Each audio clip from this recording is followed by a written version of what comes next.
हे स्त्री, तू मासिक धर्म में ये पाप क्यों कर रही है? अब तुझे इसका पाप लगेगा।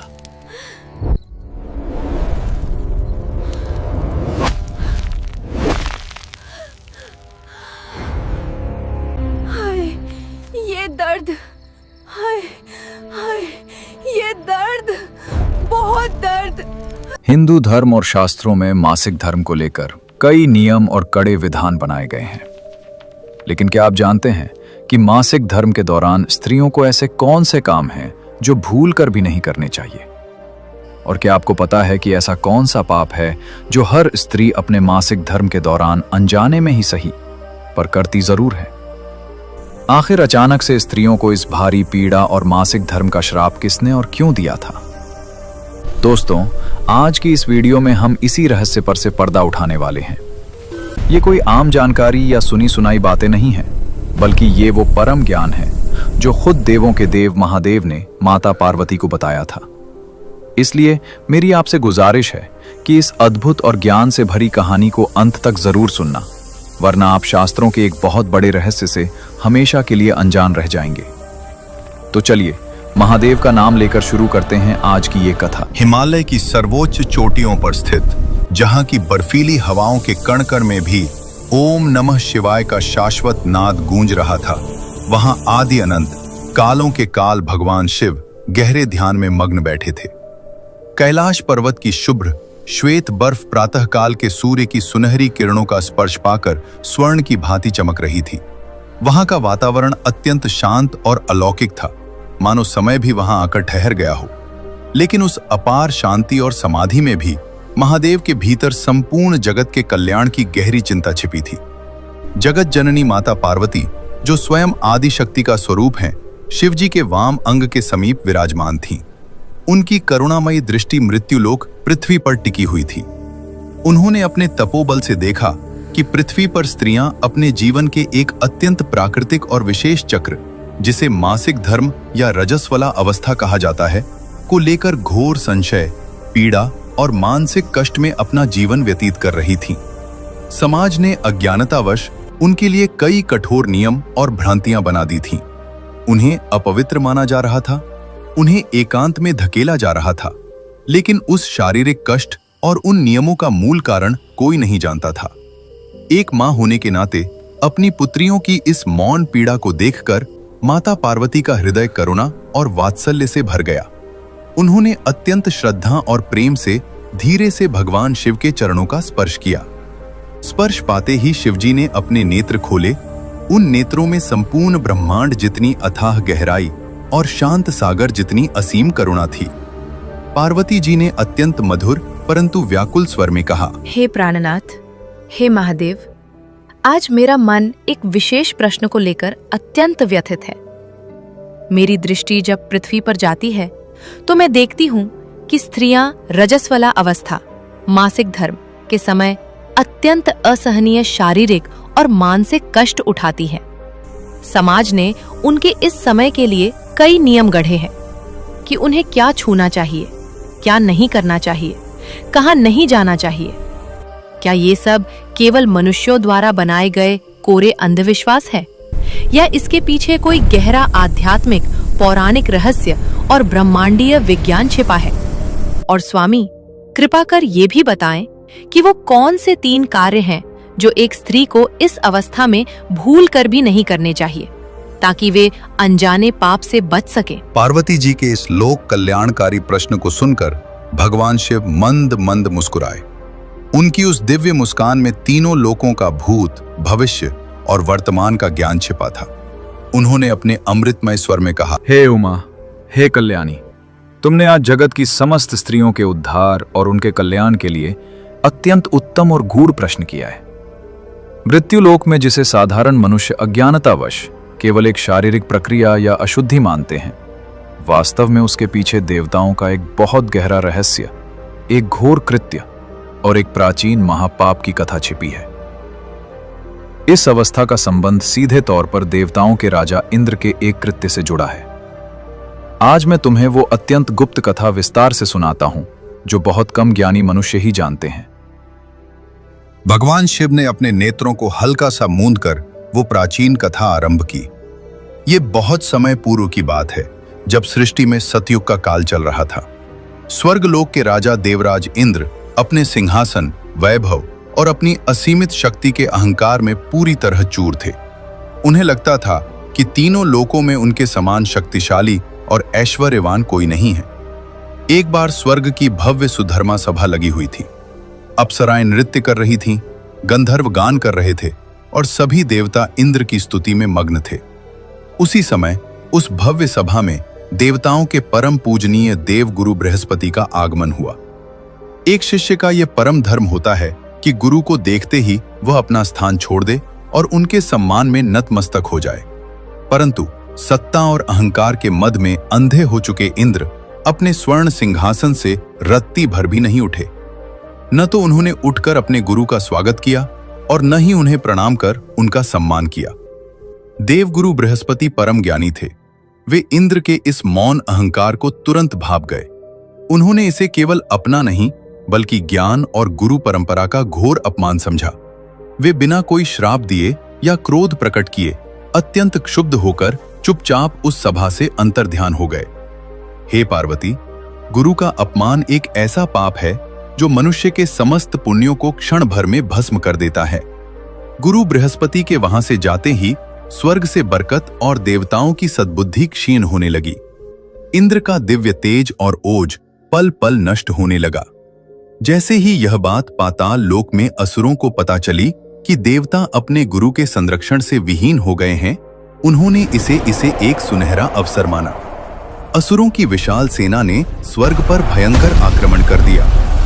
गुरुहीन देवता दिशाहीन हो चुके थे और जल्द ही असुरों ने स्वर्ग पर अपना अधिकार कर लिया। अपना सिंहासन, वैभव और स्वर्ग खोने के बाद परास्त और हताश इंद्र भागते हुए सीधे परमपिता ब्रह्मा जी की शरण में गए। उन्होंने ब्रह्मा जी के चरणों में गिरकर अपने प्राणों और स्वर्ग की भिक्षा मांगी।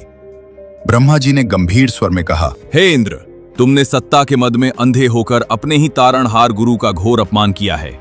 इसी जघन्य कृत्य के कारण तुम्हारा सारा पुनीत तेज नष्ट हुआ है और तुम्हारी ये दुर्दशा हुई है। अब यदि तुम अपना स्वर्ग पुनः प्राप्त करना चाहते हो तो तुम्हें तुरंत किसी परम ब्रह्मज्ञानी को प्रसन्न कर उन्हें अपना नया गुरु बनाना होगा। ब्रह्मा जी की बात सुनकर विवश और निराश इंद्र ने त्वष्टा ऋषि के पुत्र विश्वरूप की खोज की और उन्हें अनुनय विनय कर अपना नया गुरु बनाया। विश्वरूप एक अत्यंत तेजस्वी और परम ज्ञानी संत थे, जिनके पास अपार तपस्या का बल था। लेकिन उनकी एक बड़ी विशेषता ये थी कि यद्यपि वे ऋषि पुत्र थे, परंतु उनकी माता असुर कुल की कन्या थी। इस कारण से विश्वरूप के मन में देवताओं के साथ साथ अपनी माता के कुल अर्थात असुरों के लिए भी एक गुप्त और गहरा प्रेम छिपा हुआ था। यहीं से उस घटना की शुरुआत हुई जिसने स्त्री के जीवन को हमेशा के लिए बदल दिया। शिवजी की आवाज गंभीर हो गई। इंद्र ने देखा कि विश्वरूप यज्ञ करते समय देवताओं को आहुति दे रहे थे, लेकिन चुपके से असुरों का भी कल्याण मांग रहे थे। विश्वरूप का एक मुख ऊंचे स्वर में देवताओं के लिए मंत्र पढ़ रहा था, तो दूसरा मुख अत्यंत धीमी आवाज में अपने मातृकुल अर्थात असुरों को यज्ञ का भाग अर्पित कर रहा था। यह छल देखकर इंद्र का बचा खुचा धैर्य भी टूट गया। अहंकार और सत्ता खोने के भय से उनका विवेक पूरी तरह नष्ट हो गया। क्रोध में अंधे होकर इंद्र ने अपनी चमकती हुई तलवार निकाली और बिना एक क्षण का विचार किए अपने ही गुरु विश्वरूप के तीनों सिर धड़ से अलग कर दिए। विश्वरूप कोई साधारण मनुष्य नहीं, बल्कि एक परम ज्ञानी और तपस्वी ब्राह्मण थे। उनकी हत्या करते ही ब्रह्मांड में एक अत्यंत भयानक घटना घटी। सूर्य का प्रकाश अचानक मंद पड़ गया, समूचे आकाश का रंग भयानक काला पड़ गया और तीनों लोकों की दिशाओं से हाहाकार, रोने और चीखने की हृदय विदारक आवाजें गूंजने लगीं। यह कोई सामान्य हत्या नहीं थी, देवताओं के राजा द्वारा की गई यह जघन्य ब्रह्महत्या थी। माता पार्वती ने अत्यंत विस्मय से पूछा, फिर क्या हुआ स्वामी? क्या देवराज इंद्र को उनके इस घोर कृत्य का दंड मिला? शिवजी ने कहा, हाँ उमा, कर्मों के फल से देवता भी नहीं बच सकते। जैसे विश्वरूप का वध हुआ और उनका रक्त भूमि पर गिरा, उसी रक्त और पाप के प्रभाव से वहां एक अत्यंत भयानक और विकराल राक्षसी प्रकट हुई। उसका रंग जले हुए कोयले से भी अधिक काला था उसके उलझे हुए बाल आंधी की तरह उड़ रहे थे। उसकी आंखें दहकते हुए अंगारे की तरह लाल थी और उसके दांत तलवार की धार से भी अधिक नुकीले थे। उसका नाम था ब्रह्म हत्या। वो प्रकट होते ही एक कान फोड़ू अट्टहास के साथ चिल्लाते हुए इंद्र के पीछे दौड़ी। पापी इंद्र, तूने अपने स्वार्थ के लिए एक निरपराध और तपस्वी ब्राह्मण की हत्या की है। तेरा ये पाप अब तेरा अंत करेगा। मैं तुझे किसी भी लोक में नहीं छोड़ूंगी। अपने प्राण बचाने के लिए महापराक्रमी और वज्रधारी इंद्र एक कायर की भांति तीनों लोकों में भागते रहे। वे प्राणों की भिक्षा मांगते हुए कभी आकाश की ऊंचाइयों में छिपे तो कभी पाताल के घने अंधकार में, लेकिन ब्रह्म हत्या रूपी वो भयंकर राक्षसी उनके पीछे उनके साये की तरह मृत्यु बनकर लगी रही। इंद्र का वह स्वर्ण सिंहासन, उनका अजय वज्र, उनकी असीमित दैवीय शक्ति, सब उस पाप के आगे धूल के समान व्यर्थ हो गए। अंततः अत्यंत भयभीत और थके हारे इंद्र अपने प्राण बचाने के लिए कैलाश के समीप मानसरोवर की अत्यंत ठंडी झील में जा गिरे। वहां उन्होंने अपनी योग विद्या से अपना आकार एक अणु सूक्ष्म रूप के बराबर कर लिया और जल के भीतर एक कमल की नाल स्टेम के रेशों के बीच जाकर छिप गए। हजारों वर्षों तक स्वर्ग के राजा इंद्र उसी कमल की नाल के उस घुटन भरे अंधकार में कांपते हुए छिपे रहे। न वे उस जल से बाहर आ सकते थे, न ही स्वर्ग का कोई सुख भोग सकते थे। उनका जीवन नर्क से भी बदतर हो गया था, क्योंकि बाहर किनारे पर ब्रह्म हत्या रूपी वह मृत्यु उनका इंतजार कर रही थी। शिवजी ने आगे बताया, इधर स्वर्ग बिना राजा के अनाथ हो गया था। देवताओं के अत्यंत हाहाकार और करुण अनुरोध पर तथा कमल नाल में छिपे इंद्र के सच्चे पश्चाताप को देखकर मैं और परमपिता ब्रह्मा जी उस मानसरोवर तट पर पहुंचे। हमें देखकर इंद्र अपने सूक्ष्म रूप से बाहर आए और हमारे चरणों में गिरकर फूट फूट कर रोने लगे। उन्होंने अपने अहंकार और कृत्य पर क्षमा मांगते हुए मुक्ति की भीख मांगी। लेकिन हे पार्वती, इस ब्रह्मांड का एक अटल नियम है जिसे स्वयं ब्रह्म हत्या ने भी दोहराया। किया गया पाप कभी हवा में नष्ट नहीं होता। उसे या तो भोगा जा सकता है या फिर उसे बांटा जा सकता है।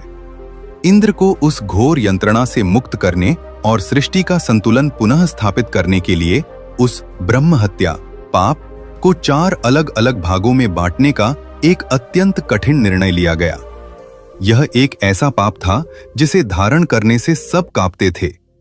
तब सृष्टि की 4 माताएं या शक्तियां उस पाप को अपने ऊपर लेने के लिए तैयार हुईं, लेकिन बदले में उन्होंने एक वरदान भी मांगा।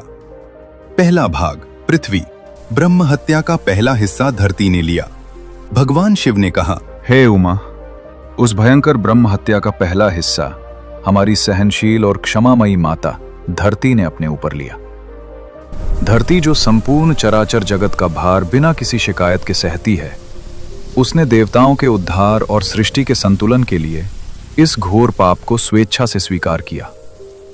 इसी कारण तुम देखती हो कि आज भी धरती पर कहीं कहीं ऊसर, सूखी बंजर भूमि, पानी से विहीन गहरे रेगिस्तान और बड़ी बड़ी भयावह खाइयां दिखाई देती हैं। ये केवल भौगोलिक संरचनाएं नहीं हैं, बल्कि उस प्राचीन महापाप के भौतिक सूचक हैं जो धरती आज भी अपने सीने पर ढो रही है। लेकिन धरती के इस महान त्याग के बदले में परमपिता ब्रह्मा जी ने उसे एक अद्भुत और अमर वरदान भी दिया कि धरती पर चाहे कितने भी गहरे घाव क्यों न लगें, चाहे कितने भी गड्ढे खोदे जाएं, या उस पर हल चलाकर उसे कितना भी विदीर्ण क्यों न किया जाए, वो समय के साथ स्वतः ही अपने आप भर जाएगी। उसकी जीवनदायिनी शक्ति और हरियाली उगाने की क्षमता कभी समाप्त नहीं होगी। दूसरा भाग भगवान शिव ने आगे बताया, उस पाप का दूसरा हिस्सा हमारे मूक, शांत और परोपकारी वृक्षों और वनस्पतियों ने ग्रहण किया। वृक्षों ने इस विष को अपने भीतर सोख लिया ताकि वायुमंडल पवित्र रह सके। इसी कारण जब किसी पेड़ की छाल कटती है या उसे चोट पहुंचती है, तो उसमें से जो चिपचिपा स्राव या गोंद निकलता है, शास्त्रों में उसे उसी ब्रह्म हत्या का बहता हुआ प्रतीक और अशुद्धि माना गया है। वृक्षों के इस परम बलिदान के बदले में उन्हें यह अमर वरदान मिला कि बेरहमी से कटने, छटने या पतझड़ में पूरी तरह सूखने के बाद भी यदि उनकी जड़ें भूमि में सुरक्षित हैं, तो उनकी डालियां और कोपलें फिर से हरी होकर फूट पड़ेंगी। वे मृत्यु को बार बार मात देकर नया जीवन प्राप्त करेंगे। तीसरा भाग। पाप का तीसरा हिस्सा संपूर्ण सृष्टि के प्राण जल देवता ने स्वीकार किया। जल, जो संपूर्ण चराचर जगत का जीवन और आधार है, उसने इस अशुद्धि को अपने पावन प्रवाह में समेट लिया।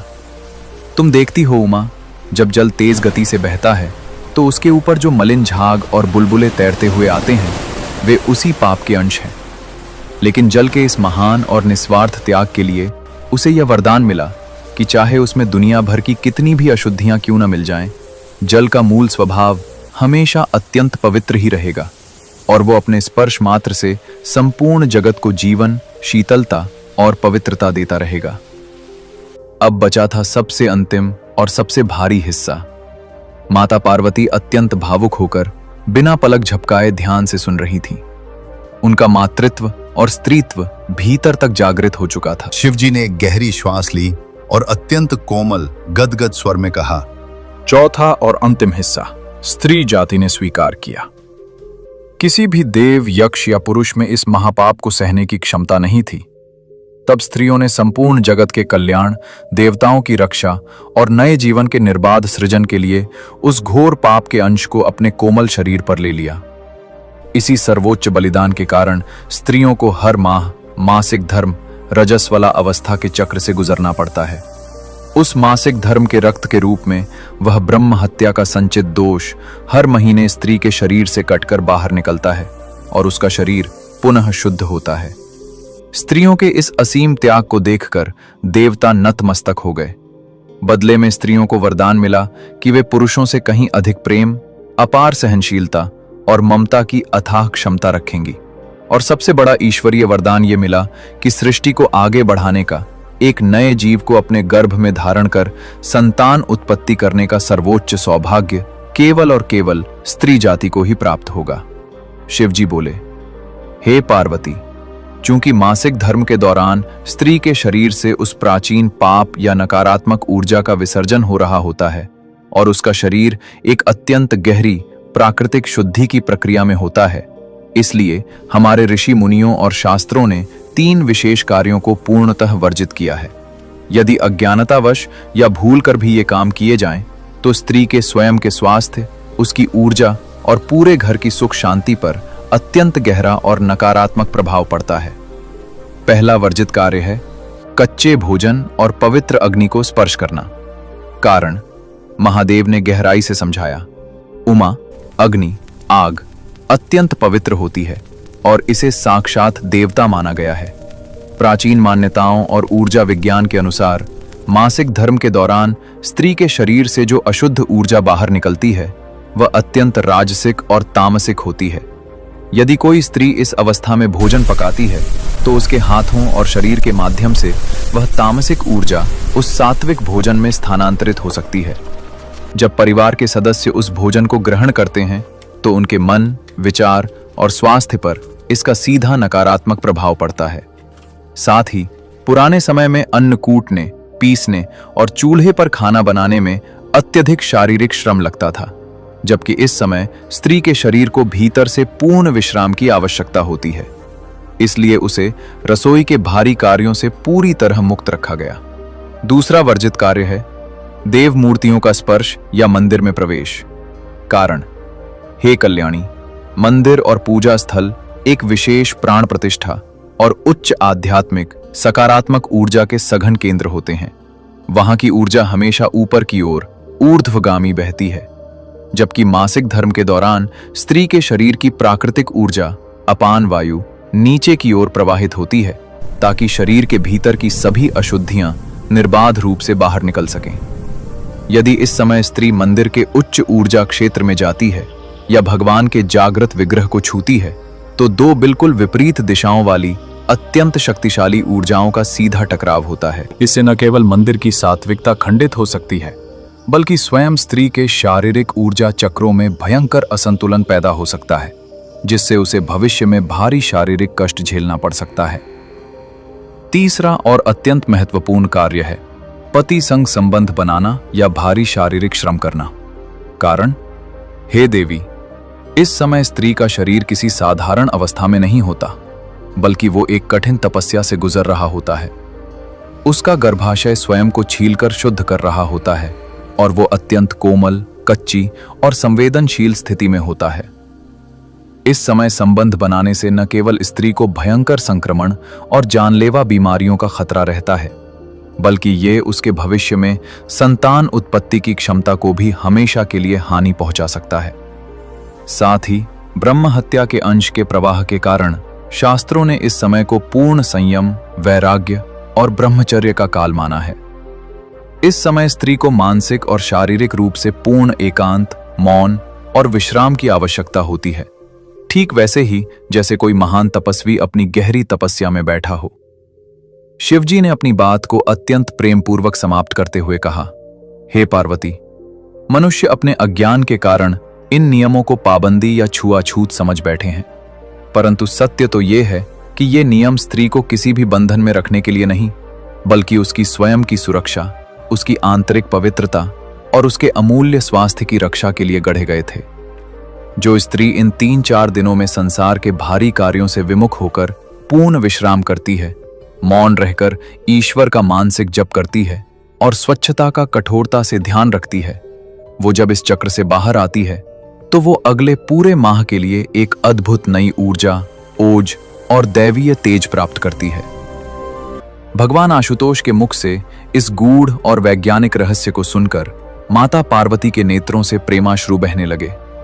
उन्होंने श्रद्धावनत होकर दोनों हाथ जोड़कर अपने स्वामी शिवजी को नमन किया। स्वामी, आपने आज मेरी और आने वाली पीढ़ियों की दृष्टि खोल दी।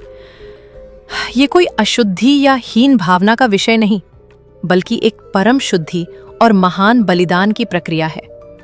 ये आज के अज्ञानी समाज को समझना ही होगा कि मासिक धर्म कोई श्राप या कलंक नहीं, बल्कि इस पूरी सृष्टि के सृजन और निरंतरता का एकमात्र आधार है। स्त्री के इस महान त्याग के बिना संसार का कोई अस्तित्व ही नहीं। देवराज इंद्र के उस महापाप को अपने ऊपर लेकर स्त्रियों ने इस संपूर्ण जगत का महान कल्याण किया है। इसलिए उन विशेष दिनों में उनका तिरस्कार नहीं, बल्कि उनका सर्वोच्च सम्मान होना चाहिए। उन्हें घर की रानी की तरह पूर्ण विश्राम मिलना चाहिए, ताकि वे पुनः अपनी शारीरिक और मानसिक शक्ति का संचय कर सकें। दोस्तों, महादेव और माता पार्वती के संवाद से जुड़ी यह अत्यंत गुप्त और ज्ञानवर्धक कथा अगर आपके हृदय को छू गई हो और इससे आपको कुछ नया सीखने को मिला हो, तो कृपया इस वीडियो को एक लाइक जरूर करें। समाज में सदियों से चली आ रही भ्रांतियों को दूर करने और मातृशक्ति के इस महान त्याग का सम्मान करने के लिए इस वीडियो को अपने परिवार, मित्रों और विशेषकर घर की महिलाओं के साथ शेयर अवश्य करें। ऐसी ही अनसुनी पौराणिक कथाओं, आध्यात्मिक रहस्यों और ज्ञानवर्धक जानकारियों के लिए हमारे चैनल को अभी सब्सक्राइब करें और बेल आइकन दबाना न भूलें। कमेंट बॉक्स में हर हर महादेव या ओम नमः शिवाय लिखकर अपनी हाजिरी जरूर लगाएं। मिलते हैं अगली वीडियो में एक नई कथा के साथ। तब तक के लिए महादेव आप सब पर अपनी कृपा बनाए रखें।